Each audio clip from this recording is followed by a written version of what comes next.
Halo, sambutan hangat untuk pembicaraan hari ini. Hari ini hari Minggu, tanggal 16 April tahun 2023. Sekarang, ada beberapa patologi yang menarik dan agak menakutkan muncul dari Jerman, melihat kemungkinan patologi pasca vaksinasi. Pertanyaan yang wajar adalah, mengapa hal ini tidak dilakukan di Inggris? Mengapa hal ini tidak dilakukan di Amerika Serikat? Tapi mari kita langsung melihat satu contoh spesifik dan Anda dapat berharap apakah Anda ingin melanjutkan menonton sisa dari video ini. Sekarang, contoh pertama yang saya ingin kita lihat, dan saya akan memberi Anda semua referensi untuk ini sebentar lagi. Ini adalah pembekuan darah pasca vaksin, pembekuan darah pasca kematian. Saya pertama kali mendengar hal ini dari para pengawet jenazah. Yang dihubungi oleh para pengawet jenazah yang sedang mencuci banyak gumpalan darah, pikir mereka adalah gumpalan darah. Benda itu seperti benda untayan putih yang panjang dan mereka belum pernah melihatnya sebelumnya. Tampaknya ini adalah sebuah patologi baru. Para pengawet jenazah ini, beberapa dengan pengalaman puluhan tahun, belum pernah melihatnya sebelumnya dan ahli patologi tampaknya juga belum pernah melihatnya. Jadi mari kita lihat apa ini. Nah, ini adalah gambar yang diberikan dalam ceramah Profesor Burkhardt. Dan ini adalah benda-benda untayan yang panjang itu. Yang satu ini dari Adams 2022, yang mengambil fotonya. Untayan panjang ini keluar dari pembuluh darah orang yang meninggal. Sekarang, masalahnya di sini adalah ada banyak sekali benda-benda ini. Apapun itu, dan itu tidak mungkin terbentuk dalam kehidupan karena begitu luasnya sehingga sistem peredaran darah akan benar-benar tersumbat. Jadi, hal itu adalah beberapa fenomena postmortem, yang berkembang setelah kematian, tetapi ini merupakan sesuatu yang baru. Ini adalah patologi baru, yang benar-benar sangat aneh bahwa kita melihat penyakit baru setelah berabad-abad penelitian patologis yang telah kita lakukan. Jadi, ada banyak hal yang berserabut di sana. Sekarang, ini telah diidentifikasi oleh Profesor Burkhardt dan timnya. Dan saya harus mengatakan bahwa ia memiliki berbagai orang yang bekerja dari ahli kimia fisik dan ahli patologi dan ahli histologi. Pada dasarnya dia mengepalai sebuah tim di Jerman yang melakukan penelitiannya. Jadi mereka belum pernah melihat ini sebelumnya, tapi mereka mengatakan bahwa ini bukan gumpalan darah, jadi mereka bisa menghilangkan kemungkinan itu. Ini terbentuk setelah kematian karena tidak cocok dengan kehidupan. Tapi yang dilakukan Profesor Burkhardt sekarang adalah para koleganya di bidang bedah dan kedokteran mengirimkan biopsi dari pasien yang masih hidup. Jadi dia mulai melihat serangkaian 15 pasien postmortem dari orang-orang yang meninggal setelah vaksin, apakah itu penyebabnya atau bukan. Meskipun dia berhasil mengeliminasi infeksi virus corona SARS-CoV-2 pada semua pasien ini, dan berhasil mengidentifikasi protein lonjakan. Jadi, hal ini menunjukkan bahwa ini terkait dengan vaksin dan bukan terkait dengan infeksi. Karena akan sulit untuk melihat bagaimana semua bagian lain dari SARS coronavirus 2, entah bagaimana dieliminasi dan diketahui lonjakan protein yang tersisa. Sehingga sangat mengarah pada etiologi atau penyebab yang diakibatkan oleh vaksin. Sekarang, ini adalah darah dari pasien yang masih hidup. Jadi, seperti yang kami katakan, rekan-rekan dokter dan rekan-rekan ahli bedahnya melakukan biopsi. Sekarang, pasien ini mengalami iskemia yang cukup parah yang mengurangi suplai darah ke kakinya. Sekarang, ada gambar dalam ceramahnya jika Anda ingin melihatnya. Saya tidak menunjukkannya karena agak tidak enak. Tapi ada di sana jika Anda ingin melihatnya, lihatlah di ceramah aslinya, tentu saja, dan saya akan memberi Anda tautannya. Jadi mereka mengambil sampel darah dari wanita yang masih hidup ini dan ketika mereka melihat darahnya, mereka memutar darahnya seperti yang biasa dilakukan oleh ahli hematologi, dan setelah mereka mendinginkannya, apa yang mereka temukan adalah apa yang kita lihat di sini. Anda berharap untuk melihat serum bening yang bagus di bagian atas. Anda berharap untuk melihat darah ini di sini. Tapi apa sebenarnya gumpalan besar yang terbentuk setelah darah didinginkan? Ini yang menjadi pertanyaan. Jadi itu dia lagi dalam sedikit ledakan. Ini adalah fenomena yang sangat aneh. Saya hanya bekerja paruh waktu di bidang hematologi, saya bukan seorang spesialis, tapi saya belum pernah melihat yang seperti ini. Dan yang lebih penting lagi, para ahli patologi juga belum pernah melihat yang seperti ini. Jadi dia mengeluarkannya dan itulah gumpalan yang diambil dari darah. Dan dia mengirimkannya ke rekan-rekannya yang merupakan ahli kimia spesialis dan hal-hal seperti itu, dan mereka menganalisis ini untuk melihat apa itu. Jadi, ini benar-benar merupakan misteri patologis medis, tentang apa yang terjadi di sini. Tapi kami punya sedikit informasi lebih lanjut. Ini, ada di bagian di sini. Jadi ini adalah sebuah bagian materi dari ceramahnya. Ini adalah slide dari ceramahnya. Sangat sedikit sel di dalamnya. Dan apa yang terlihat, tampaknya itu adalah protein. Jadi sepertinya itu adalah konsolidasi protein yang sebelumnya terlarut dalam darah. Jadi gumpalan ini tampaknya adalah apa? Mari kita lihat gumpalan itu lagi karena ini benar-benar menakjubkan. Kami belum pernah melihat yang seperti ini. Itu hanya gumpalan yang terbentuk di dalam darah ketika darah didinginkan. Ini benar-benar patologi baru. Saya tidak bisa memikirkan penyakit apapun yang bisa menyebabkan hal seperti ini. Jika Anda seorang ahli patologi yang mengamati dan saya berkonsultasi dengan ahli patologi saat ini, tapi sejauh ini kami tidak tahu tentang hal ini. Tolong beritahu saya karena saat ini masih menjadi misteri.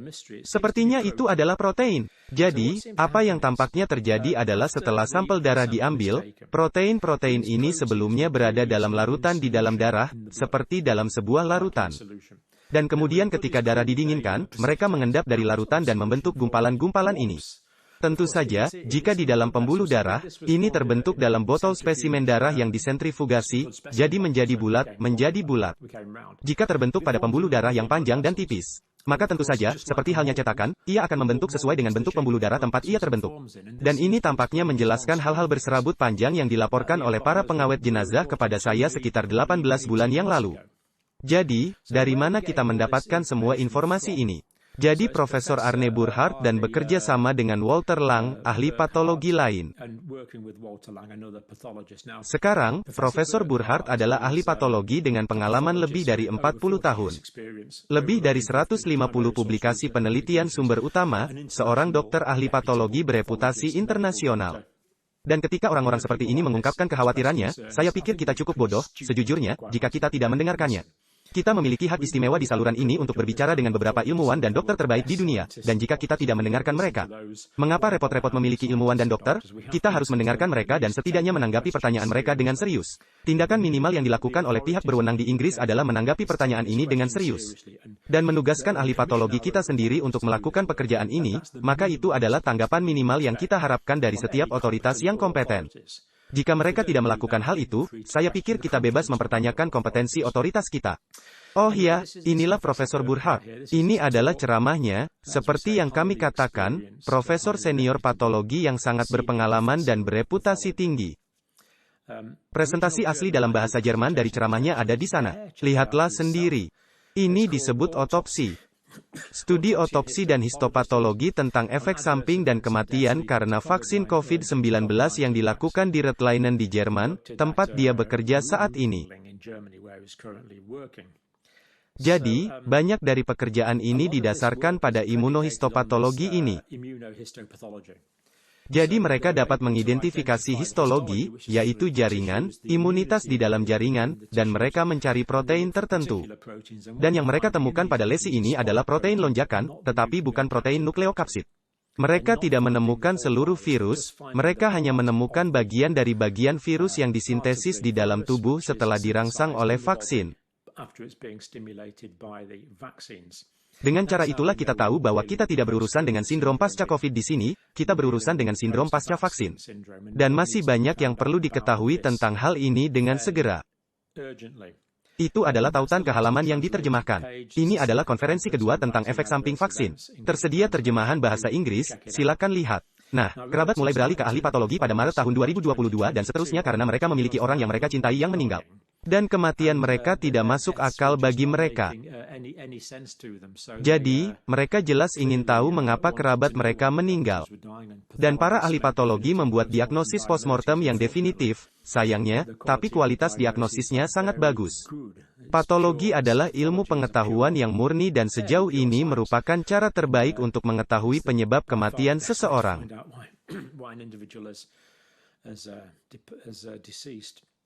Jadi itu terjadi pada tahun 2022. Kematian yang dicurigai mungkin disebabkan oleh vaksin menurut beberapa kerabat. Gambaran histologis yang mengganggu dan sangat kompleks. Profesor Burkhardt mengatakan 15 studi patologi, tapi seperti yang kita katakan sekarang, juga mendapatkan biopsi dan sampel darah dari rekan-rekan lain yang telah mendengar tentang penelitiannya. Dan ingin menggunakannya untuk mendiagnosa pasien yang masih hidup. Lebih banyak contoh menemukan pola yang dapat dikaitkan dengan vaksinasi. Sekarang metode, sebelum kita melakukan percobaan, histologi, pewarnaan khusus, imunohistokimia, metode kimia lanjutan.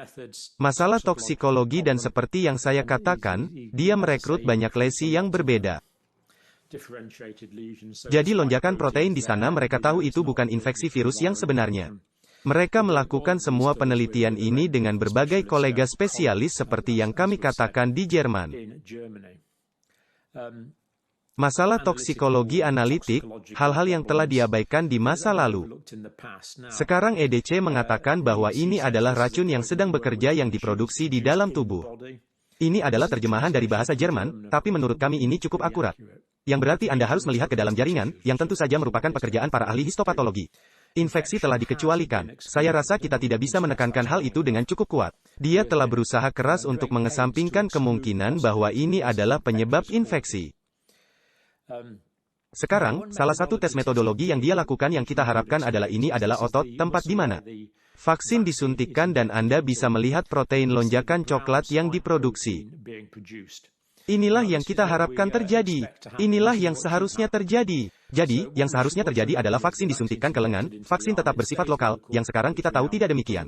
Dan sel-sel di lengan seharusnya dan mungkin beberapa di ketiak Anda di kelenjar getah bening seharusnya menghasilkan protein lonjakan. Jadi, hal itu dikonfirmasi dan itu menegaskan bahwa tekniknya benar-benar bekerja. Karena kita melihat pewarnaan coklat dari protein spike di sel otot di tempat yang seharusnya. Tapi dia mengatakan bahwa kita sekarang dapat membuktikan bahwa hal ini dapat terjadi di hampir semua sel dalam organ tubuh. Jadi kami melihat ini dari data permintaan kebebasan informasi Australia.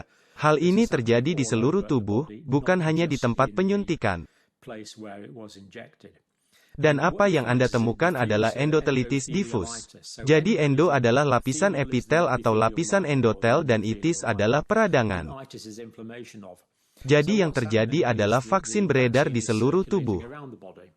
Dan vaksin masuk ke dalam sel-sel yang melapisi pembuluh darah kita. Bisa di mana saja, bisa di otak, bisa di jantung. mRNA vaksin masuk ke dalam sel-sel tersebut. Sel-sel tersebut mengekspresikan protein lonjakan.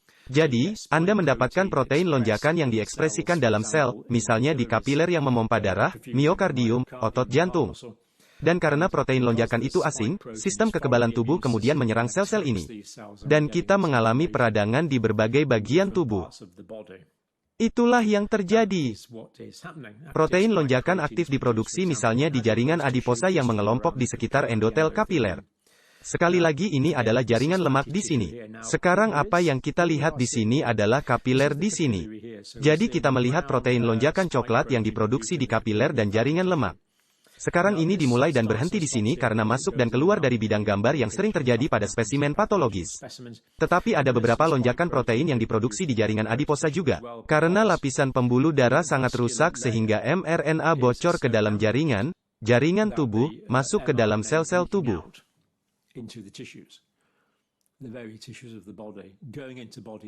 Dalam hal ini, adiposit dalam jaringan lemak dan memproduksi lonjakan protein di sana. Dan tentu saja, hal itu akan menimbulkan respons peradangan. Ini contoh lain yang dialami pasien ini. Sekali lagi, ini adalah pasien yang masih hidup yang dibiarkan menerima pembuluh darah dengan protein lonjakan. Di sebelah kanan noda coklat protein lonjakan dengan vaskulitis obliteratif. Obliteratif berarti bahwa terjadi peradangan pada pembuluh darah, vaskulitis, sangat parah sehingga menyumbat pembuluh darah. Jadi, di sini kita melihat pembuluh darah yang sangat bengkak pada yang satu ini. Di sini kita melihat protein lonjakan berwarna coklat pada penampang pembuluh darah ini.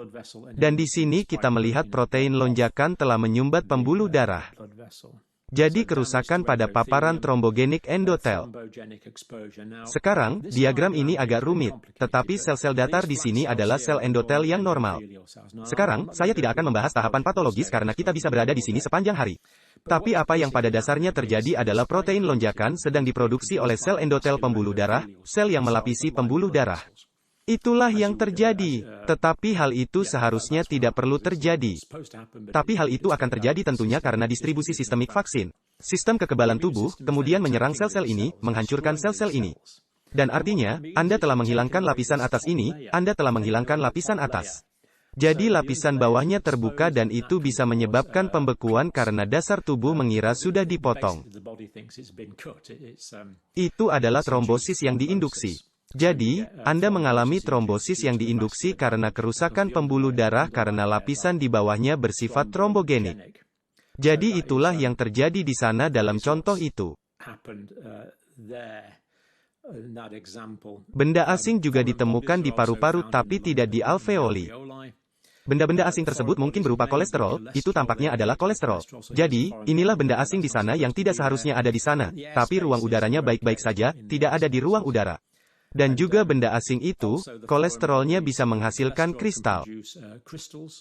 Jadi di sini kita melihat beberapa, di sini kita melihat kristal. Kristal kolesterol. Dan alasannya adalah karena protein lonjakan merusak permukaan pembuluh darah. Kolesterol yang tersimpan dalam plak ateromatosa telah dilepaskan. Nah, ini bisa jadi di masa depan, saya kira, menjadi pengobatan yang potensial karena Anda tidak ingin kolesterol dalam plak ateromatosa. Tapi ini menunjukkan bahwa endotelium sedang rusak dan kolesterol dilepaskan dan dalam hal ini, membentuk kristal-kristal ini, akumulasi protein.